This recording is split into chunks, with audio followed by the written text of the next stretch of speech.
بسم الله الرحمن الرحيم الرحمن علم القرآن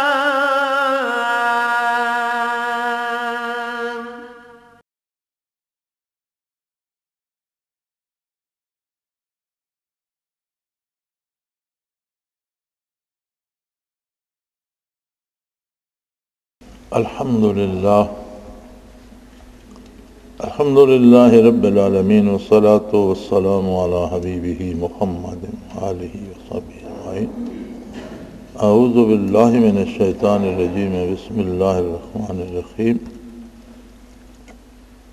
يسألونك ماذا أحل لهم قل أحل لكم الطيبات وما علمتم من الجوارح مكلبين تعلمونهن مما علمكم الله فكلوا مما أمسكنا عليكم واذكروا اسم الله عليه واتقوا الله إن الله سريع الحساب.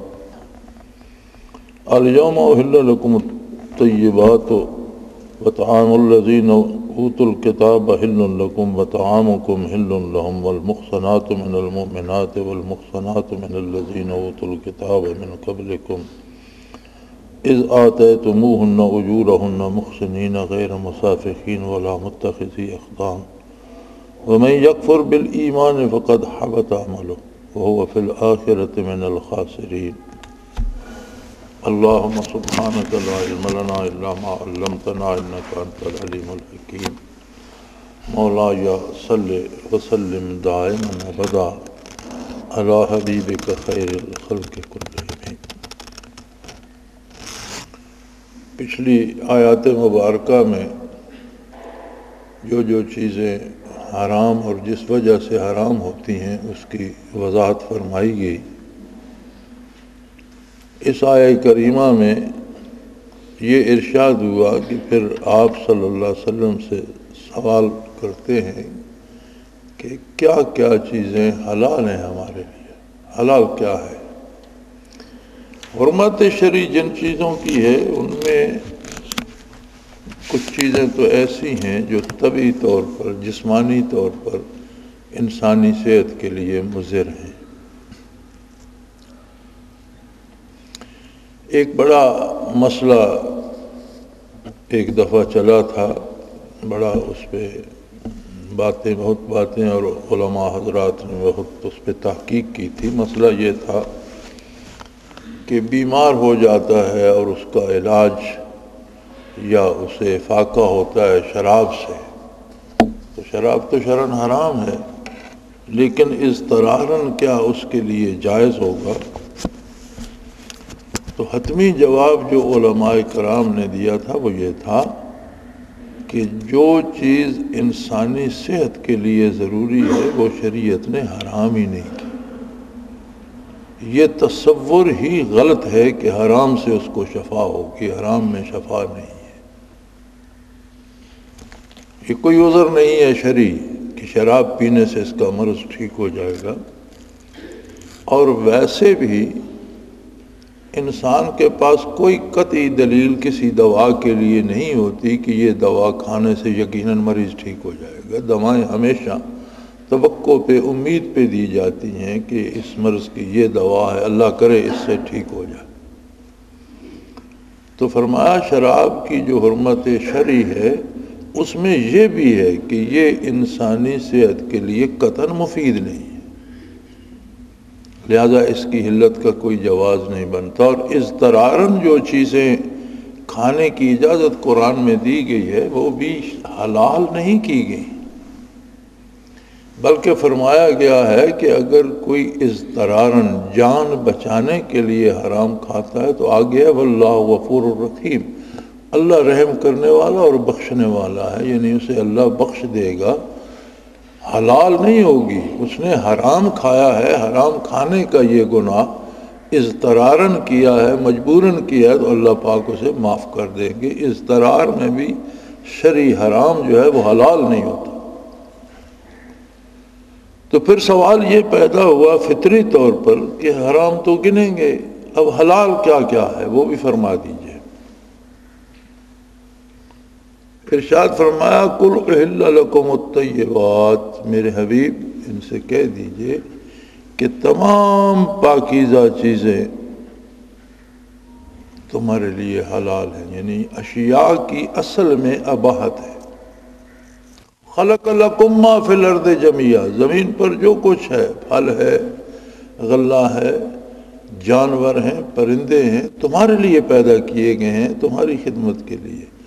اب ان میں حرمت شرعی ثابت کرنا پڑتی ہے کہ کون سی چیز حرام ہے، اس کی حرمت ثابت کرنا پڑتی ہے، اصل میں اباحت ہے۔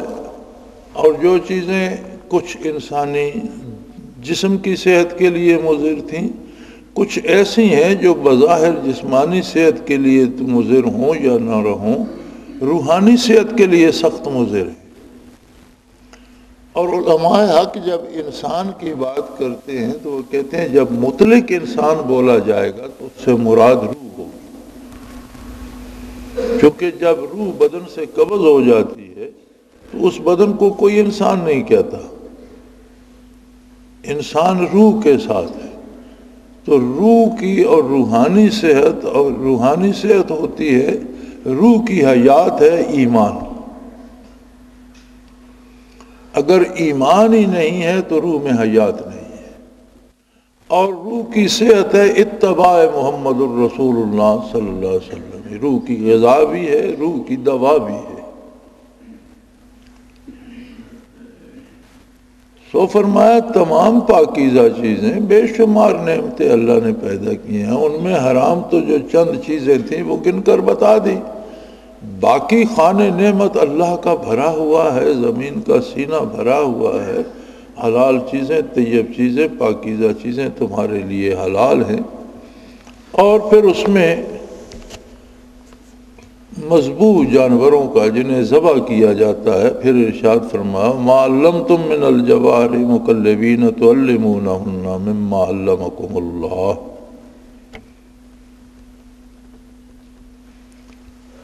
وہ چیزیں، وہ جانور جو تم سدھائے ہوئے کتوں سے پکڑتے ہو، شکاری کتے، جو کچھ اللہ نے تمہیں شعور دیا ہے، تم جانوروں کو سدھا لیتے ہو، پرندوں کو سدھا لیتے ہو، یا باز ہے یا اس جیسا کوئی جانور، یا کتے کو سدھا لیتے ہو، یا اور کسی جانور کو جو تمہارے لیے شکار کو پکڑ لیتا ہے، فَكُلُوا مِمَّا أَمْسَكْنَا عَلَيْكُمْ، جس شکار کو وہ تمہارے لیے پکڑ لے وہ حلال ہے، کھاؤ، لیکن شرط یہ ہے وَاذْكُرُوا اسْمَ اللَّهِ عَلَيْهِ، اسے ذبح کرو تو جائز ہے، تب حلال ہے۔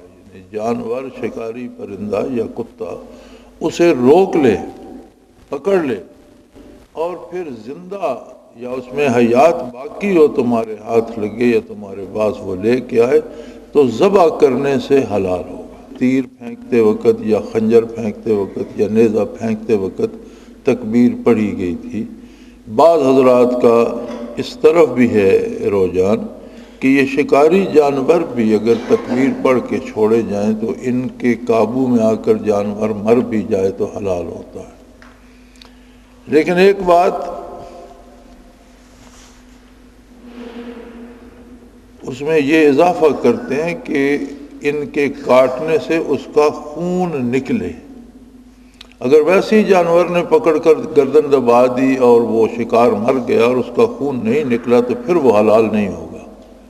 یعنی یہ شرط ساتھ رکھتے ہیں کہ شکاری کتا پکڑے یا باز پکڑے تو پکڑے ہوئے جانور کا خون نکل جائے تو تکبیر پڑھ کے چھوڑا ہوا ہو تو حلال ہو جائے گا۔ اور بندوق کی گولی سے اگر تکبیر پڑھ کے بھی مارا جائے تو حلال نہیں ہوگا، چونکہ بندوق کی گولی کی مثال پتھر جیسی ہے، وہ کاٹتی نہیں توڑتی ہے۔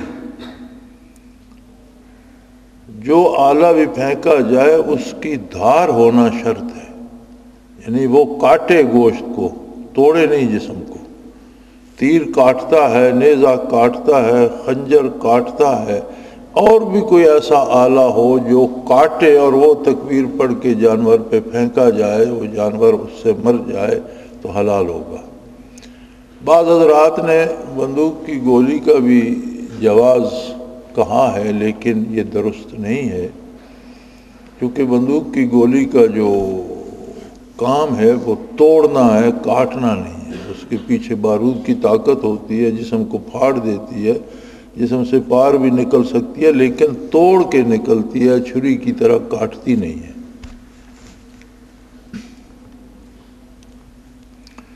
وَاتَّقُوا اللَّهَ إِنَّ اللَّهَ سَرِيعُ الْحِسَابِ، اصل بات جس پہ دین کا مدار ہے،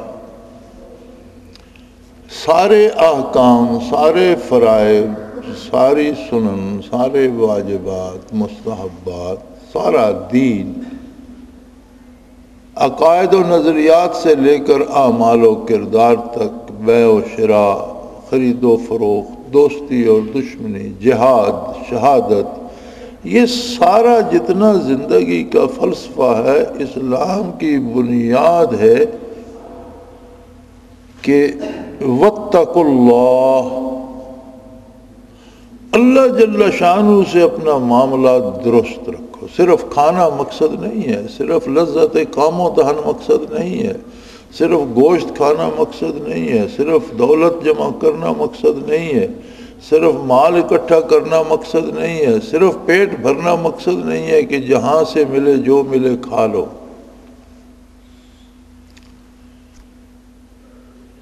ہم حضرت رحمۃ اللہ علیہ کے ساتھ ذکر سیکھا کرتے تھے، لطائف سیکھا کرتے تھے، تو بہت سی عجیب عجیب باتیں ہوتی تھیں۔ تو حضرت فرمایا کرتے تھے کہ کوشش کرو بازار سے کوئی چیز نہ کھاؤ، اس لیے کہ پکانے والے پاک ناپاک، حلال حرام کی تمیز نہیں کرتے۔ لیکن اگر کوئی بالفرض دکاندار بڑی احتیاط کر کے کھانا بناتا ہے، مٹھائی بناتا ہے، اور وہ بازار میں سجی ہوتی ہے، تو حضرت فرماتے تھے کہ اتنے غریبوں، اتنے مسکینوں اور بے کسوں کی بے بس نظریں اس پہ پڑتی ہیں کہ اس میں بھی نحوست آ جاتی ہے، اس سے بچا جائے تو وہ بہتر ہے، چونکہ صرف لذت کام و دہن زندگی کا مقصد نہیں ہے۔ زندگی کا یہ مقصد نہیں ہے کہ بڑے لذیذ کھانے کھائے جائیں اور بڑے خوبصورت کپڑے پہنے جائیں۔ زندگی کا مقصد ہے اپنے خالق، اپنے مالک حقیقی کی اطاعت کر کے اپنے لیے اس کی رضا کو حاصل کرنا، اسی کو تقویٰ کہتے ہیں۔ ہمارے یہاں اردو کا دامن تنگ ہے۔ عربی وہ زبان ہے جسے اللہ کریم نے اپنے کلام کے لیے پسند فرمایا، جو آقا نامدار صلی اللہ علیہ وآلہ وسلم کی زبان ہے، جو اہل جنت کی زبان ہے۔ عربی میں بہت وسعت ہے، لیکن اردو میں وہ وسعت نہیں۔ جب ہم اردو ترجمہ کرتے ہیں یا پڑھتے ہیں تو لفظ کے ترجمے کا حق ادا نہیں ہوتا۔ یہاں اب واتقوا اللہ کے نیچے لکھ دیا ہے ڈرتے رہا کرو اللہ سے۔ یہ تقویٰ کون سا ڈر ہے؟ اب ڈر کی بہت سی قسمیں ہوتی ہیں۔ آدمی دشمن سے بھی ڈرتا ہے، آدمی موذی جانور سے بھی ڈرتا ہے، آدمی چور ڈاکو سے بھی ڈرتا ہے، آدمی بیمار ہونے سے بھی ڈرتا ہے۔ بہت سی قسمیں ہیں جو ڈر میں آ جاتی ہیں۔ تو یہ تقویٰ جو ہے یہ کون سا ڈر ہے؟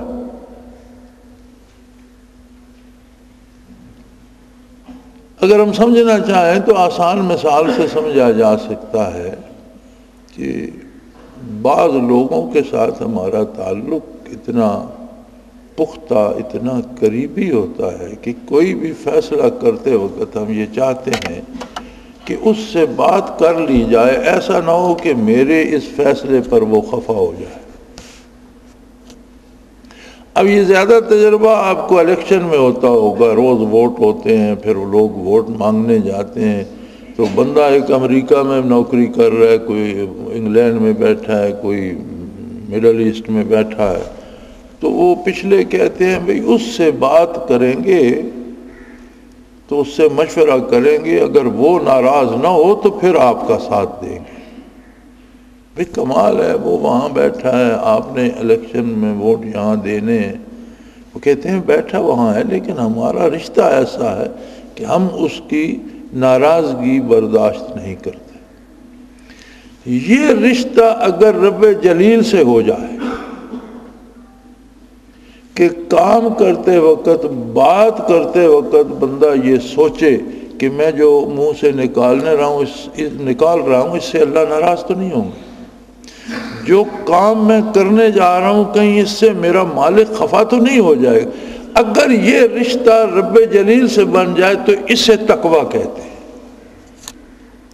یعنی یہ ڈر پیدا ہو جائے کہ یہ کام کروں گا تو اللہ کریم ناراض تو نہیں ہوں گے، یہ ڈر جو ہے اس ڈر کو تقویٰ کہتے ہیں۔ سو فرمایا واتقوا اللہ، اللہ سے اپنا رشتہ استوار کرو۔ یہ زندگی کا مقصد ہے۔ دنیا میں انسان اس لیے بھیجا گیا ہے کہ کارگاہ حیات سجا کر، انسان واحد مخلوق ہے جسے اللہ نے اپنی ذات کی معرفت کی قوت نصیب فرمائی۔ انسان کے علاوہ کوئی دوسری ایسی مخلوق نہیں جو ذات باری کو پہچان سکے، معرفت کا دعویٰ کر سکے۔ سب اطاعت کا دعویٰ کرتے ہیں، عظمت کا اقرار کرتے ہیں۔ وہ کیسا ہے، وہ کون ہے، یہ سوال کوئی نہیں کر سکتا۔ حاملین عرش فرشتے یہ سوال نہیں کر سکتے۔ مقدس مخلوق بھی، یہ نوری مخلوق بھی یہ سوال نہیں۔ یہ جرأت رندانہ اس مشت غبار کو اللہ نے بخش دی ہے کہ یہ سوال کرتا ہے اللہ کون ہے، اللہ کیسا ہے، اللہ کہاں ہے، پھر اللہ سے اپنا رشتہ استوار کرتا ہے۔ اب جب اتنی بڑی نعمت دی تو چھوٹا سا امتحان رکھ دیا۔ ایک طرف اپنی مصنوعات بکھیر دیں، اپنی تخلیقات بکھیر دی، اپنے بنائے ہوئے کھلونے بکھیر دیے، اپنی بنائی ہوئی تصویریں سجا دیں، اپنی بنائی ہوئی چیزیں پھیلا دیں، اپنی مخلوق پھیلا دی۔ کہیں خوبصورت جانور اور پرندے ہیں، کہیں خوبصورت باغات ہیں، کہیں سونا چاندی زر و جواہر ہے، کہیں محلات ہیں، حکومتیں ہیں، اقتدار، یہ سب کیا ہے؟ سب اس کی صنعت ہے، اس کی مخلوق ہے۔ انسان کو محدود سے وقت کے لیے، تھوڑے سے وقت کے لیے اس کے درمیان چھوڑ دیا۔ دیکھنا صرف یہ ہے، رخ روشن کے آگے شمع رکھ کر وہ یہ کہتے ہیں، رخ روشن کے آگے شمع رکھ کر وہ یہ کہتے ہیں ادھر جاتا ہے دیکھیں یا ادھر پروانہ آتا ہے۔ دیکھنا یہ ہے کہ یہ جسے میں نے استعداد بخشی ہے کہ میرا جمال بھی پا سکتا ہے، آخرت میں آ کر مجھے دیکھ بھی سکتا ہے، میرے قرب کی منازل بھی پا سکتا ہے، یہ میری ذات کے لیے بے قرار ہوتا ہے یا ان کھلونوں میں الجھ کر مجھے بھلا دیتا ہے۔ یہ سارا مقصد ہے زندگی کا۔ اور یہ کھلونے اپنی ہمت سے کوئی جھولی میں نہیں بھر سکتا، وہ ایک ایک کر کے دیتا ہے اور اپنی مرضی سے دیتا ہے۔ وَأَمَّا إِذَا مَا ابْتَلَاهُ رَبُّهُ فَأَكْرَمَهُ، کسی کا امتحان اس طرح لیتا ہے کہ ڈھیروں دولت، حکومتیں، اقتدار، مال و دولت، گاڑیاں، عرش دے دیتا، دیکھتا یہ ہے کہ یہ کہیں اپنی خدائی کا دعوے دار بن جاتا ہے یا میری طلب وہیں رہتی ہے یہ سب کچھ پا کر۔ وَأَمَّا إِذَا مَا ابْتَلَاهُ فَقَدَرَ عَلَيْهِ رِزْقَهُ، کسی کی آزمائش اس طرح کرتا ہے کہ روزی تنگ کر دیتا ہے، کھلونے کم دیتا ہے، زندگی کے لیے عیش و عشرت نہیں دیتا، دال روٹی دے دیتا ہے۔ دیکھتا یہ ہے کہ یہ کہیں ان کے دروازے پہ سجدے کرے گا جن کے پاس یہ کھلونے بہت ہیں، یا ان کی پرواہ نہ کرتے ہوئے میرے جمال کا طالب رہے گا، بھوک میں بھی، افلاس میں بھی، بیماری میں بھی۔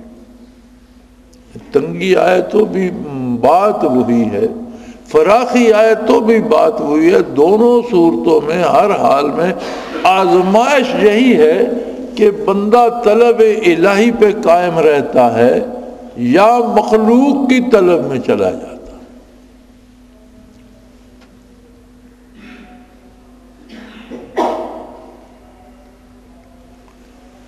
بہت انعامات ہوتے ہیں اللہ کے صوفیوں پر، اور یہ بڑی عجیب قوم ہے اہل اللہ کی، یہ بڑے اللہ کی عجیب بندے ہیں، حیرت ہوتی ہے۔ یہ جو لوگ جنہیں آپ صوفی کہتے ہیں یا جنہیں ولی اللہ کہتے ہیں، یہ آج کے دور اور ہماری عقل اور ہمارے شعور سے کچھ بالا تر لوگ ہیں۔ جب ان کی باتیں پڑھی جائیں تو حیرت ہوتی ہے کہ یہ کیا لوگ تھے۔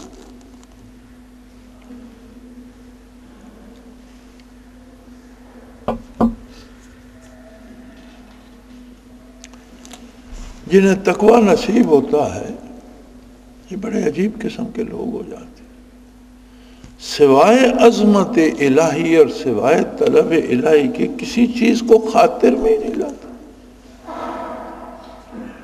بڑے عجیب لوگ ہوتے ہیں۔ تو حضرت رحمت اللہ تعالی علیہ فرمایا کرتے تھے کہ نماز با جماعت پڑھا کرو، ضروری ہے، لیکن فرض پڑھ کے نمازیوں سے الگ ہو جایا کرو، سنتیں پڑھ کر جاؤ اور نماز کے ساتھ جماعت کے ساتھ فرض پڑھ کے نمازیوں سے الگ ہو جاؤ۔ حضرت وہ کس لیے فرماتے تھے؟ نمازی اکثر رسمی نمازیں پڑھتے ہیں، دل میں کچھ اور ہوتا ہے، ذہن میں کچھ اور ہوتا ہے، سوچ کہیں اور ہوتی ہے، سجدے کہیں اور ہو رہے ہوتے ہیں، اور وہ جو دنیا داری کا ایک ان کے دل میں وہ طوفان ہوتا ہے، اس کی نحوست پڑتی ہے ساتھ کھڑا ہونے سے۔ تو با جماعت کیونکہ ضروری ہے، ترک جماعت نہ کرو، لیکن فرائض کی جماعت کے بعد پھر نمازیوں سے الگ ہو جایا کرو، گھر جا کر پڑھ لو، مسجد میں الگ ہو کر پڑھ لو۔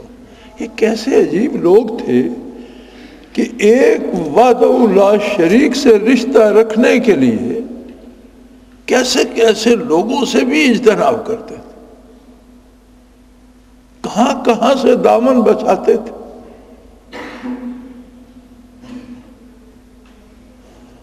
خود حضرت رحمت اللہ تعالی علیہ کو ایک دفعہ اثناء سفر میں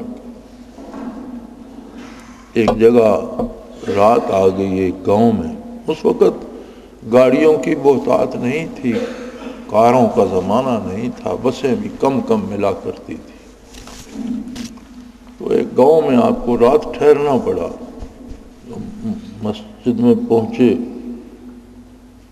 نماز ہوئی تو لوگ دیہاتی لوگ دیکھتے ہیں، اور یہ رواج ہوتا تھا، ہوٹل نہیں ہوتے تھے، ہمارے ہاں بھی ہوتا تھا کہ کوئی بھی مسافر ہوتا تو وہ مسجد میں نماز کے بعد دیکھتے کہ کوئی نیا ہے تو سمجھتے کہ اللہ کا مہمان ہے، پھر کوئی نہ کوئی گھر سے اس کے لیے کھانے کا انتظام کرتا تھا، گھروں سے کھانا آ جاتا تھا۔ بعض اوقات مل کر لوگ غریب لوگ ہوتے تھے تو آدھی آدھی روٹی، تھوڑی تھوڑی کسی نے دال ساگ تو بیچ دیتے تھے، اس کے لیے کھانا ہو جاتا تھا۔ نماز کے بعد لوگوں نے دیکھا کہ ایک مولانا بیٹھے ہیں اور باہر کے ہیں، مہمان ہیں، تو انہوں نے آپس میں بات کی کہ بھئی اللہ کا مہمان بھی ہے، ایک کوئی کھانے کا انتظام بھی کرو گے؟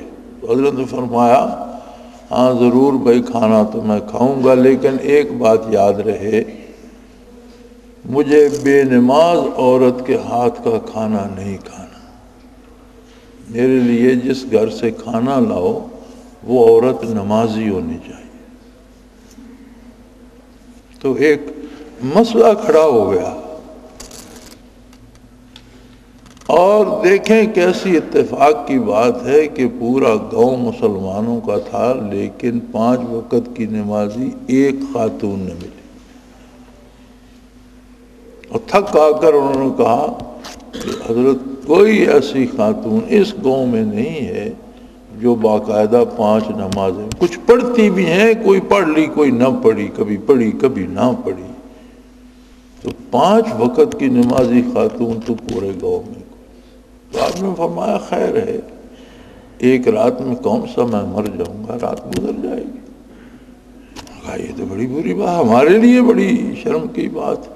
آپ نے فرمایا تمہیں شرم کیسے آتی ہے؟ جس کو اللہ کی بارگاہ میں حاضری نہ دینے پر شرم نہیں آتی، اسے دنیاوی بات پہ اس قوم کو شرم آتی ہے کہ مہمان کو کھانا نہیں دیا، تمہیں اللہ سے شرم نہیں آتی اور مہمان سے شرم آتی؟ تو پھر آخر انہوں نے دودھ لا کے دیا کہ جی یہ تو بھینس کے تھنوں سے نکلا ہوا ہے، اس میں کسی کا آپ کم از کم دودھ تو پی لیں کہ ہمیں یہ تو ہو کہ مہمان بھوکا نہیں سویا۔ تو یہ تقویٰ جو ہے یہ عجیب سی شے ہے۔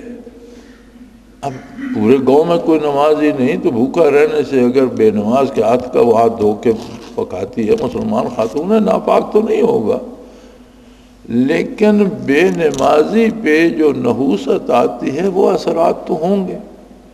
اب صوفی کھائے گا تو وہ اثرات ان انوارات کو مجروح کریں گے جو ذات باری کی تجلیات اس کے دل پہ آ رہے، تو اسے اس کھانے کی لذت سے وہ لذت عزیز ہے جو تجلیات باری سے دل میں پیدا ہو رہی ہے۔ یہ عجیب لوگ ہوتے ہیں۔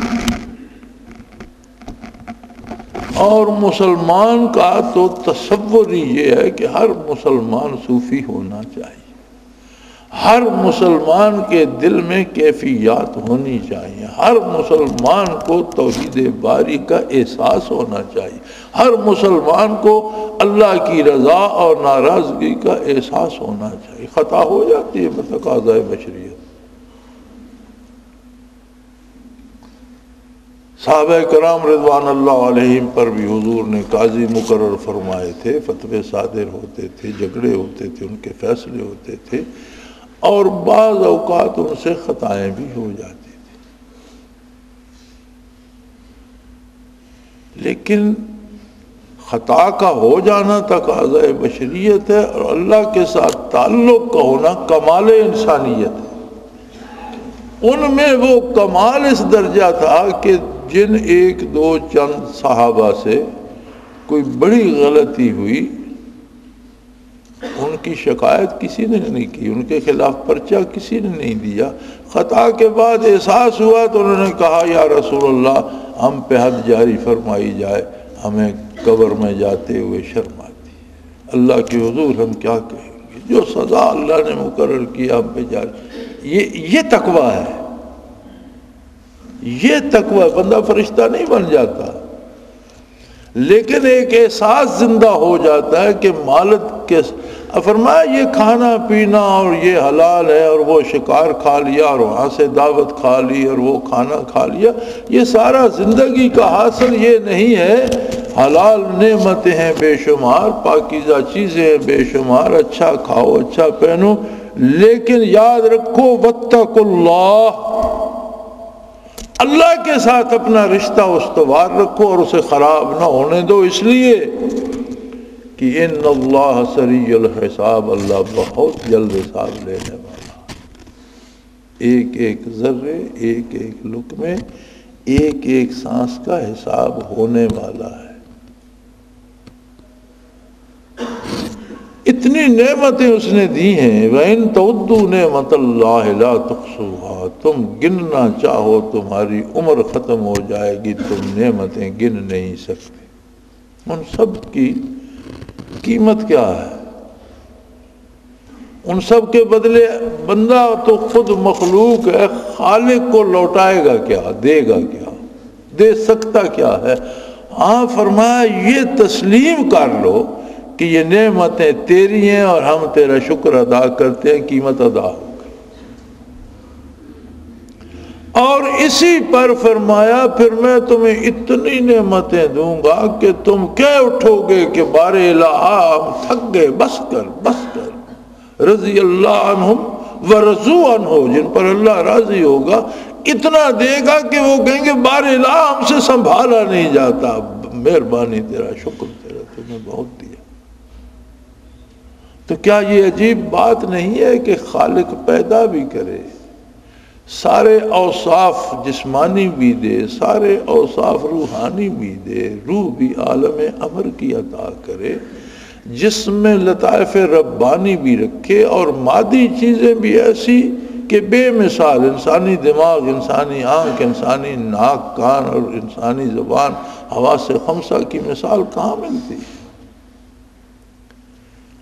اور پھر صرف اتنا بھی نہ کیا جائے کہ تیرا شکر ہے، تو نے مجھے یہ نعمتیں عطا کی، تو پھر اسے کفر نہ کہا جائے گا تو کیا کہا جائے؟ سو فرمایا اپنی ساری نظر اس پہ نہ رکھو کہ کتنا کھانا ہے اور کیا کھانا ہے، بات مومن کی نظر اس پہ ہونی چاہیے کہ کیا کرنے سے اللہ کی رضا نصیب ہوگی اور کیا کرنے سے رضا باری سے محروم نہ ہو جاؤں۔ واتقوا اللہ، اللہ سے اپنا رشتہ استوار رکھو اور یہ مت بھولو کہ تمہاری 50 60 یا 80 یا 100 سال کی زندگی کی کوئی حیثیت ہے، یہ پل بھر میں گزر جاتی ہے۔ دیکھو کسی بندے سے آج کہو کہ یہ چیز میں تمہیں 50 سال بعد دوں گا تو اس کا سر چکرا جائے گا کہ 50 سال، لیکن جن کی عمر 50 سے اوپر ہو چکی ہے ان سے پوچھو 50 سال کتنے کہتے ہیں کل تو یار ہم لڑکے تھے، آنکھ جھپکنے میں 50 سال گزر گئے۔ یہ تمہیں لمبی لگ رہی ہے موت تک، جب موت آئے گی اور دائمی زندگی سے سابقہ پڑے گا جس نے کبھی ختم نہیں ہونا، تو تمہیں سمجھ آئے گی یہ تو کوئی پل بھر کی بات تھی، ہم سے اتنا بھی صبر نہ ہو سکا کہ یہ تھوڑی سی دیر ہم اللہ کا شکر ادا کرتے اور اس کی نافرمانی سے خود کو روک لیتے۔ سو فرمایا واتقوا اللہ،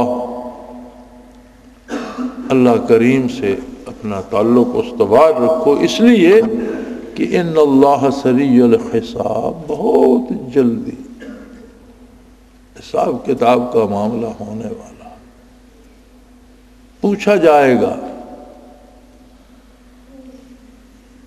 اور اس وقت سوائے شکر کے اور اطاعت کے کوئی دوسرا جواب نہیں ہوگا۔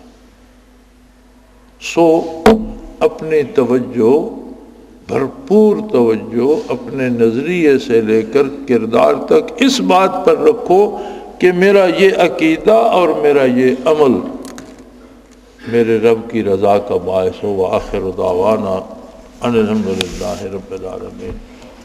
اللہ اللہ اللہ اللہ اللہ اللہ اللہ اللہ۔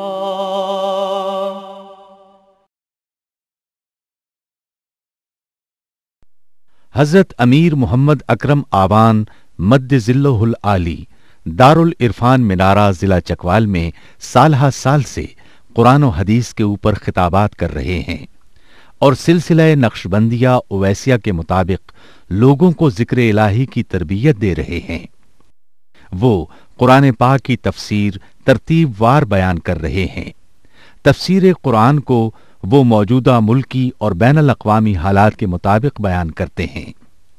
موٹر وے سے کلر کہار کے انٹرچینج سے نکلتے ہوئے کلر کہار کی جھیل سے ہوتے ہوئے میانی، بوچھال اور نورپور سے گزرتے ہوئے دارالعرفان منارہ پہنچ سکتے ہیں۔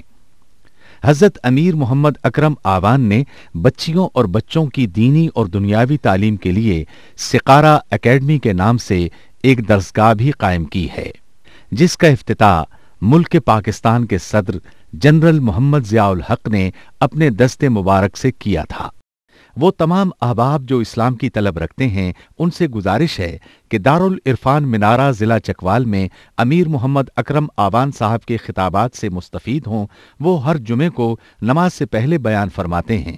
ہر ماہ کی پہلی اتوار کو ماہانہ اجتماع ہوتا ہے جس میں آپ خصوصی خطاب فرماتے ہیں اور پاکستان کے چاروں صوبوں سے احباب اس اجتماع میں شرکت کرتے ہیں۔ اس کے علاوہ یہاں سال میں 2 مرکزی اجتماعات بھی ہوتے ہیں، ایک رمضان المبارک میں اعتکاف کا اجتماع اور دوسرا جولائی اور اگست میں 40 دن کا اجتماع ہوتا ہے جس میں روحانی تربیت کی جاتی ہے۔ اپنا خون سیماب دے کر اتنا ہم کر جائیں گے، نام آقا کا چمن میں پھر رقم کر جائیں گے۔